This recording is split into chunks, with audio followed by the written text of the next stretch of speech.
اللہ تبارک و تعالی یہ فرما رہے ہیں، ایمان والو اسلام میں دین میں مکمل داخل ہو جاؤ۔ میں نے یہ عرض کیا تھا کہ دین کا ایک حصہ عبادات ہے، ایک حصہ معاملات ہے، ایک حصہ معاشرت ہے۔ میں نے عرض کیا تھا کہ عبادات میں ہم کسی درجے میں اس پہ عمل کرتے ہیں، اور اگر کہیں کوتاہی ہو جائے تو یہ سمجھتے ہیں کہ ہم عبادات میں کمی کر کے دین پر صحیح عمل نہیں کر رہے، یہ احساس ہوتا ہے۔ لیکن معاملات میں ہم دین پہ پورے طور پہ عمل نہیں کرتے، اس کو دین کا حصہ نہیں سمجھتے، اس کو دین اور اسلام نہیں سمجھتے۔ وہ یہ سمجھتے ہیں جیسے بھی کر لیا کام ہو جاتا ہے۔ میں نے اس کی مثال عرض کی تھی کہ نکاح معاملہ ہے، یہ تو ہم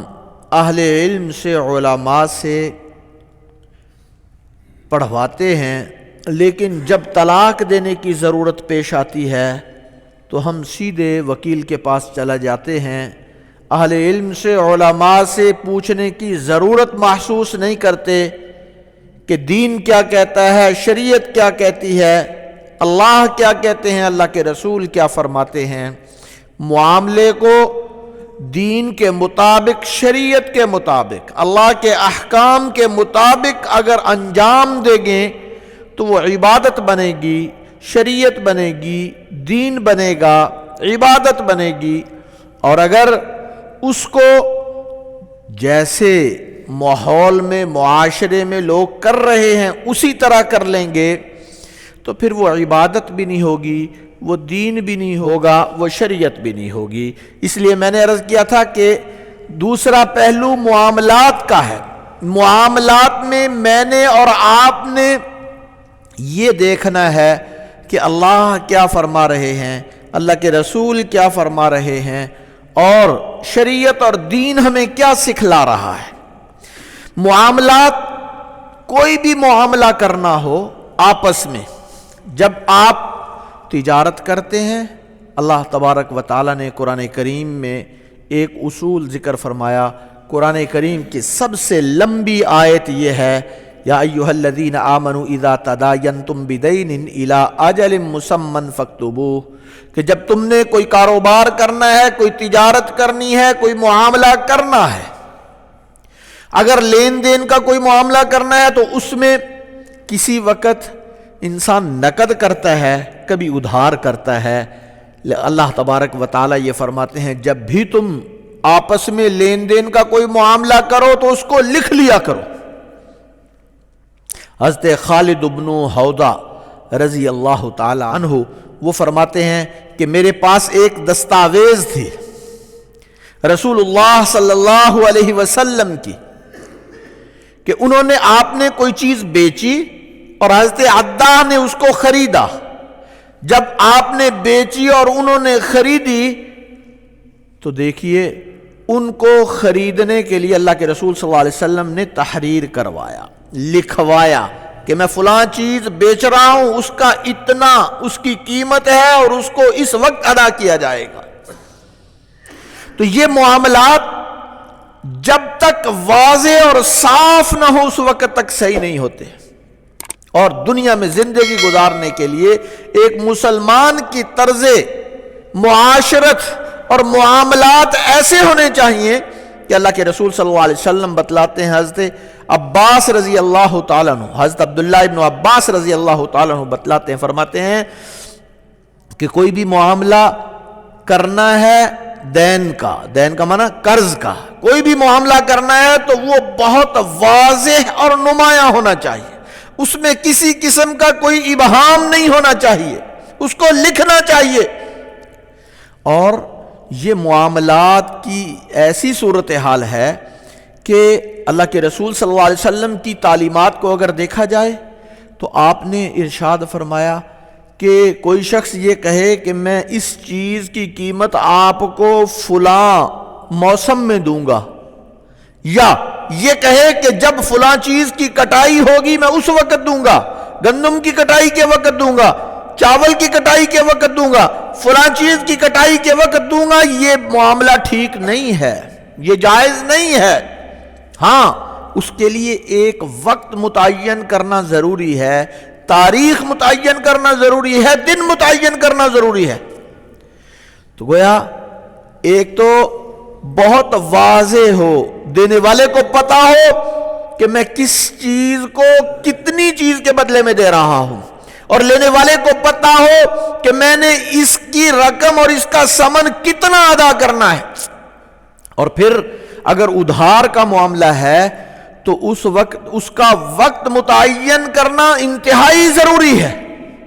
وہ واضح ہو۔ تو گویا معاملہ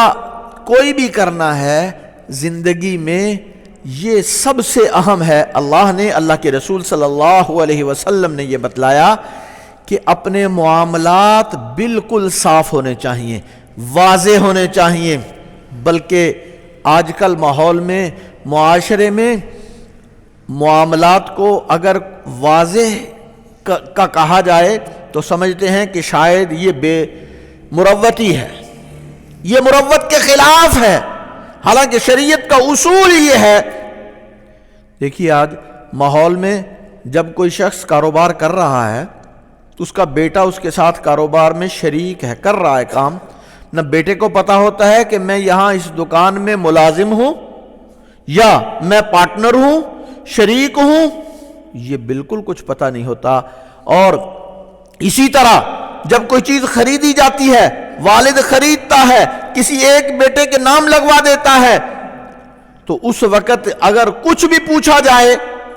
تو وہ خلاف مروت سمجھا جاتا ہے، وہ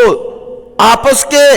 بے رخی سمجھی جاتی ہے، خشک پن سمجھا جاتا ہے۔ حالانکہ شریعت یہ کہتی ہے جب بھی تم کوئی چیز خرید رہے ہو، کسی کے نام لگوا رہے ہو، تو اس وقت واضح طور پہ پتہ ہونا چاہیے، سب کو پتہ ہونا چاہیے کہ یہ اس کے نام لگوایا ہے تو یہ اس کا مالک ہے یا سارے اس کے مالک ہیں، ایک تحریر ہونی چاہیے۔ اگر کاروبار میں بیٹا اس کے ساتھ 2 بیٹے 3 بیٹے 1 بیٹا کوئی بھی کر رہا ہے تو شریعت ہمیں یہ کہتی ہے کہ یہ واضح ہونا چاہیے کہ بیٹا تمہارا ملازم ہے، کتنی تنخواہ ہے، اس کے کام کی نوعیت کیا ہے، اگر وہ تمہارے ساتھ کام کر رہا ہے تمہارا پارٹنر ہے تو کتنے حصے کا پارٹنر ہے۔ معاملات یہ ہوتے ہیں کہ اس وقت معاملے کو واضح نہیں کیا جاتا، پھر جب والد کا انتقال ہوتا ہے تو جو کاروبار میں جو عملاً کام کر رہا ہے سب پہ قبضہ وہی کر لیتا ہے، دوسروں کو کچھ نہیں ملتا، دوسروں کو دیتا نہیں ہے۔ حالانکہ شریعت یہ کہتی ہے، اللہ یہ فرماتے ہیں، اللہ کے رسول یہ فرماتے ہیں، ہر چیز واضح ہو، کوئی چیز بھی خریدو۔ ہمارے اہل اللہ تبارک و تعالی کی اس تعلیمات پہ اللہ کے نیک لوگ عمل اس طرح کرتے ہیں کہ اپنی زندگی میں کوئی چیز بھی خریدیں تو ان کو پتہ ہوتا ہے کہ یہ میری ملکیت ہے، یہ میری بیوی کی ملکیت ہے۔ یہ بھی واضح ہونا چاہیے، گھر کی چیزوں اور گھر کے سامان میں بھی یہ بالکل نمایاں ہونا چاہیے کون کون سی چیز کس کی ملکیت ہے، اس لیے کہ جب یہ فوت ہو جائے گا، فوت ہو جانے کے بعد اس کی ملکیت جتنی چیزیں ہیں وہ وراثت میں تقسیم ہوں گی۔ اللہ کے رسول صلی اللہ علیہ وسلم نے فرمایا جب کوئی انسان فوت ہوتا ہے تو فوت ہونے کے بعد تجہیز و تکفین کے بعد سب سے پہلے جو کام کرنا چاہیے وہ وراثت کو تقسیم کرنا چاہیے، اس کے بعد باقی معاملات کرنا چاہیے۔ آج ہم اگر وراثت کے تقسیم کرنے کی بات کریں، بہت سارے دوستوں کو بتلائیں، کسی کو کہیں کہ بھائی جلدی یہ کام کر لو، تو وہ کہتے ہیں کہ ابھی مٹی خشک نہیں ہوئی، پہلے ہی آپس میں تقسیم کی باتیں شروع ہو گئیں، یہ مروت کے خلاف ہے۔ لیکن شریعت یہ کہتی ہے کہ نہیں، ابھی کرنا چاہیے، جلدی کرنا چاہیے، اس لیے کہ شروع میں سب کے دلوں میں نرمی ہے، ایک دوسرے کی خیر خواہی ہے، ایک دوسرے کے ساتھ لگاؤ ہے۔ اگر ابھی تقسیم ہو گیا شریعت کے مطابق کام ہو گیا، وراثت اللہ کے حکم اللہ کے رسول کے مطابق تقسیم ہو گئی، تو دلوں میں محبت باقی رہے گی، دلوں میں الفت باقی رہے گی، دلوں میں پیار باقی رہے گا، الجھاؤ نہیں ہوگا۔ اور اگر یہ نہ ہو تو ایک ایک دن گزرتا جائے گا، غلط فہمیاں بڑھتی جائیں گی، ایک دوسرے کے خلاف الجھنیں پیدا ہوتی جائیں گی، ایک دن ایسا آئے گا کہ آپس میں بھائی بھائی نہیں بولتے، پھر ایک دوسرے کے لیے جان کے دشمن بن جاتے ہیں، اور ایک دوسرے کے ایسے دشمن بن جاتے ہیں کہ کسی اور سے تو بات ہو سکتی ہے، بھائی سے بات نہیں ہو سکتی، کسی اور سے تو بات ہو سکتی ہے، بہن سے بات نہیں ہو سکتی۔ یہ صرف سب سے بڑی خرابی یہ ایک تو انسان کے دل میں لالچ ہے، یہ اللہ نے فطری طور پہ ہر انسان کے دل میں یہ لالچ رکھا ہے، ہر ایک چاہتا ہے کہ میرے پاس زیادہ آ جائے۔ لیکن جب ابتدا میں کسی بڑے کا انتقال ہوتا ہے، اس کے انتقال کے بعد شروع میں سب کے دل نرم ہو جاتے ہیں اور ایک دوسرے کے بارے میں خیر کے جذبات ہوتے ہیں، اور اگر کسی کی طرف کوئی اچھی چیز چلی بھی جائے تو وہ برداشت کر لیتے ہیں۔ لیکن جو دن گزرتے جاتے ہیں، ایک ایک دن گزرنے سے دلوں میں نفرت پیدا ہوتی ہے، اتنی نفرت پیدا ہوتی ہے کہ الامان والحفیظ۔ اس لیے اللہ تبارک و تعالی جو کچھ فرماتے ہیں، اللہ کے رسول جو بتلاتے ہیں، اسی میں خیر ہے۔ اگر یہ معاملات شروع میں ٹھیک ہو جائیں، ابتدا میں صاف ہو جائیں۔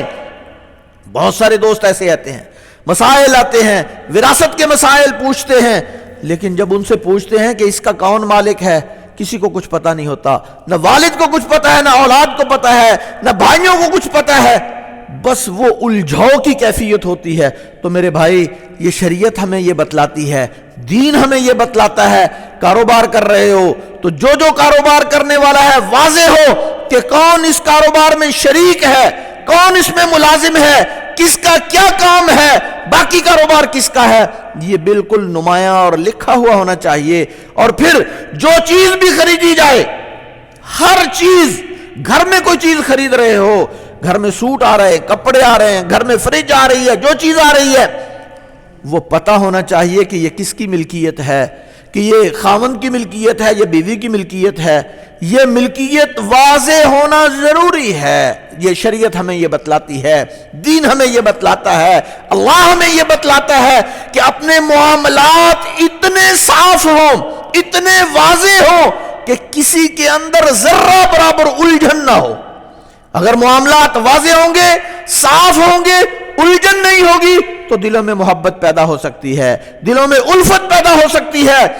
یہ شریعت کا ایسا اہم باب ہے کہ اپنے معاملات کو صاف رکھو، اپنے معاملات کو اتنا نمایاں رکھو کہ کسی کو پوچھنے کی بھی ضرورت نہ ہو۔ اہل اللہ تو یہ کرتے ہیں کہ ہر روز شام کو سونے سے پہلے اپنی وصیت تازہ کرتے ہیں، جو چیزیں لکھی ہوئی ہیں اپنی ملکیت میں، وہ پتہ ہے کہ یہ چیزیں میری ملکیت میں ہیں، یہ میری نہیں ہیں۔ پھر ان کا کیا کرنا ہے؟ وصیت اگر کسی کے بارے میں کرنی ہے تو ہر روز تازہ کر کے سوتے ہیں۔ کم از کم ایسے ہو تو جو اپنی ملکیت ہے وہ واضح ہونی چاہیے، اور اپنے معاملات جو بھی کریں، کاروبار کر رہے ہیں تو اس میں بھی بالکل واضح ہونا چاہیے۔ اہل علم سے پوچھو، علماء سے پوچھو، کیسے ہم اپنے معاملات کو صاف کریں، کیسے اپنے معاملات کو واضح کریں۔ ہم میں سے ہر ایک شخص یہ چاہتا ہے کہ میری اولاد میں محبت ہو، ان میں الفت ہو، بچوں میں ایک دوسرے کے ساتھ پیار محبت سے زندگی گزاریں، لیکن معاملات صاف کرنے کے لیے کوئی بھی تیار نہیں ہوتا۔ جب اس کو بتلایا جائے کہ بھائی یہ بتلاؤ یہ کون مالک ہے اس کا، اس کاروبار میں کیا ترتیب ہے تمہاری، کام جو کر رہے ہو اس میں کون کتنا، کس کا کام ہے، اس کے لیے کوئی تیار نہیں ہوتا۔ لیکن اس انداز سے کبھی الفت پیدا نہیں ہوتی، کبھی محبت پیدا نہیں ہوتی۔ اللہ کے رسول صلی اللہ علیہ وسلم نے پہلے ہی بتلایا، آپ کی فرمان ہے تعاملوا کالاجانب وتعاشروا کالاخوان، آپس میں کوئی بھی معاملہ کرنا ہے تو اجنبیوں کی طرح کرو، بالکل ایسے۔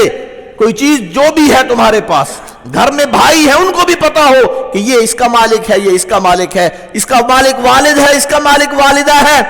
اور آپس میں رہنا سہنا ہے تو وہ بھائیوں کی طرح رہو۔ ایک دوسرے کے ساتھ خیر خواہی کے جذبات ہونے چاہیے، ایک دوسرے کے ساتھ الفت اور پیار کے جذبات ہونے چاہیے، قربانی کے جذبات ہونے چاہیے۔ لیکن معاملات واضح ہونے چاہیے. تو گویا میں عرض یہ کر رہا تھا کہ معاملات میں اپنی زندگی کے اندر انسان اگر واضح کر دے، صاف کر لے، تو اس پہ اجر بھی بہت ہے، فضیلت بھی بہت ہے، اولاد میں نسلوں میں پیار اور محبت بھی پیدا ہوتا ہے، اللہ کے حکم پر عمل بھی ہوتا ہے، ثواب بھی ہے، عبادت بھی ہے. اور اگر ان کو الجھا دیا جائے تو زندگی میں تباہی ہے، اس زندگی کے اندر بے سکونی ہے. تم جتنا مرضی چاہ لو آپس میں اولاد میں محبت پیدا ہو جائے، اولاد میں محبت پھر پیدا نہیں ہوتی، پھر نسلوں میں اختلاف پیدا ہو جاتا ہے، پھر اختلافات جنم لیتے ہیں، پھر ہر دن پہلے سے زیادہ اختلاف بڑھتے جاتے ہیں. تو اس لیے اللہ کے احکام پہ عمل کرنے میں سکون ہے، راحت ہے، اجر بھی ہے، فضیلت بھی ہے. اللہ مجھے اور آپ کو عمل کی توفیق عطا فرمائے.